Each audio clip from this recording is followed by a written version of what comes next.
సార్వత్రిక ఎన్నికల సమయం దగ్గర పడుతోంది. రాజకీయ పార్టీలన్నీ తమ బలాబలాలు వ్యూహాలపై దృష్టి సారిస్తున్నాయి. గెలవడానికి ఏం చేయాలనే దానిపై ప్రణాళికలు రచిస్తున్నాయి. ఇక దేశంలోని కొన్ని లోక్సభ స్థానాల్లో అభ్యర్థుల మధ్య హై వోల్టేజ్ పోటీ నెలకొంది. ఆయా స్థానాల్లో ప్రఖ్యాత నేతలు బరిలో ఉండడం వల్ల అందరి చూపు వాటిపైనే ఉంది.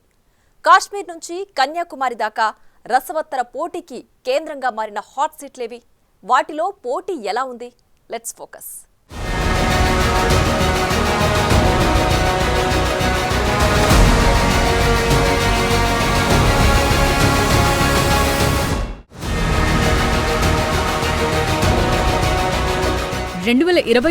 లోక్సభ ఎన్నికల సమరానికి ఎంతో సమయం లేదు. తేదీ మారుతున్న కొద్దీ నేతల్లో టెన్షన్ పెరిగిపోతుంది. అభ్యర్థులను ప్రకటించడంలో పార్టీలన్నీ మునిగిపోయాయి. ఇప్పటికే కొన్ని స్థానాల్లో అభ్యర్థులు ఖరారు కాగా దేశంలోని కీలకమైన కొన్ని హాట్ సీట్లకు టికెట్లు కన్ఫర్మ్ కాలేదు. కానీ ఇంకొన్ని గంటల్లో వాటిల్లో కూడా స్పష్టత రాబోతుంది. ఇక దేశంలోని 543 లోక్సభ స్థానాల్లో అన్ని రాజకీయ పార్టీల ప్రచార ప్రణాళికలు జోరందుకున్నాయి. ప్రముఖ నాయకుల సభలు, ర్యాలీలతో జనంలో సందడి మొదలైంది. పార్టీలన్నీ ప్రత్యేకంగా రూపొందించిన మేనిఫెస్టోలతో ఓటర్లను ఆకర్షించడానికి తీవ్రంగా పనిచేస్తున్నారు. ఇదిలా ఉంటే కొన్ని లోక్సభ స్థానాల్లో అభ్యర్థుల మధ్య హైవోల్టేజ్ పోటీ నెలకొంది. ఇంకొన్ని సీట్లలో దేశంలోని బడా నేతలు బరిలో ఉండటం వల్ల అందరి చూపు వాటిపైనే ఉంది.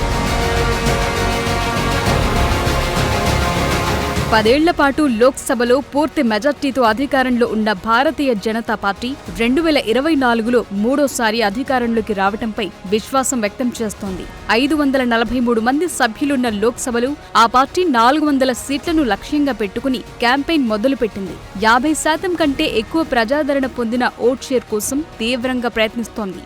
మరోవైపు కాంగ్రెస్ పార్టీ కూడా గెలుపుపై ధీమాగా ఉంది.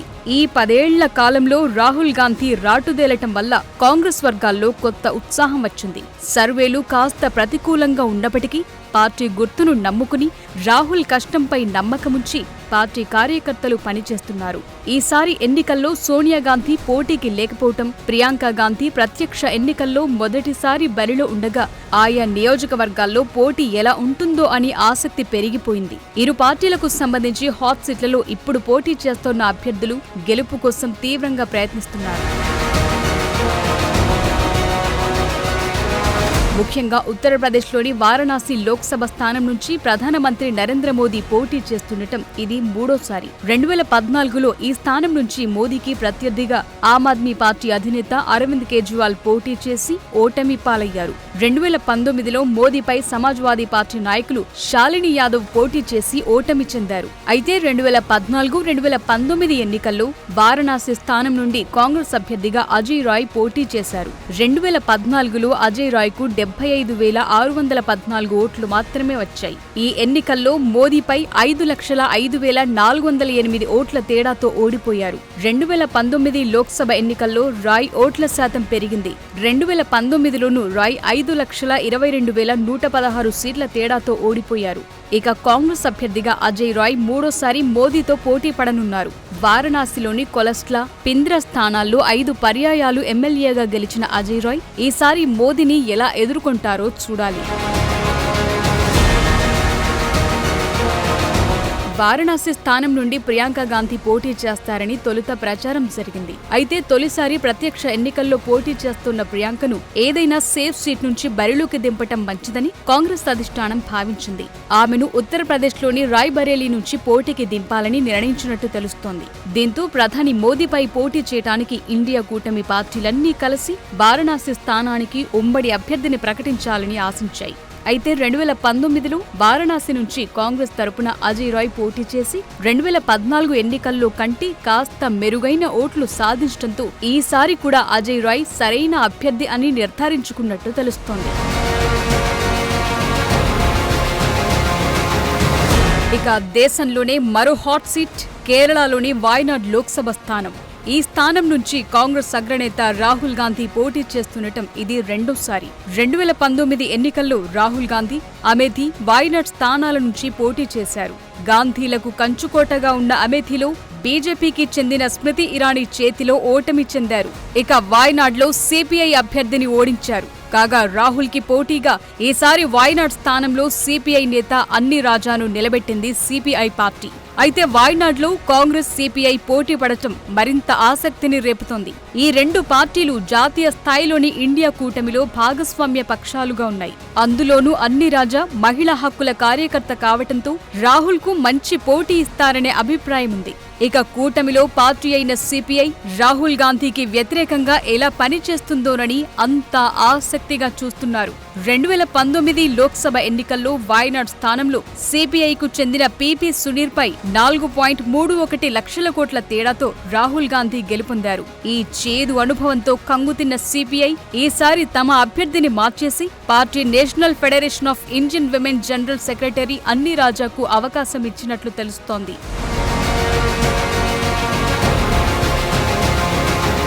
ఇక వాయనాడ్ నుంచి కాంగ్రెస్ అధినేత రాహుల్ గాంధీకి వ్యతిరేకంగా బీజేపీ కె సురేంద్రన్ ను పోటీకి సిద్ధం చేసింది.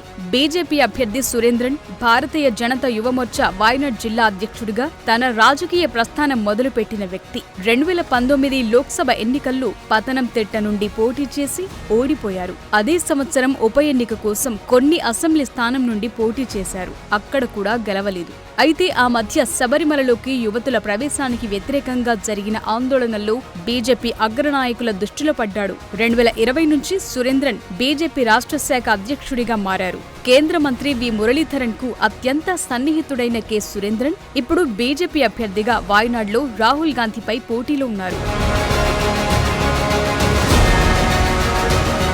ఇక ఉత్తరప్రదేశ్లోని అమేథీ ఒకప్పుడు కాంగ్రెస్ పార్టీకి కంచుకోట.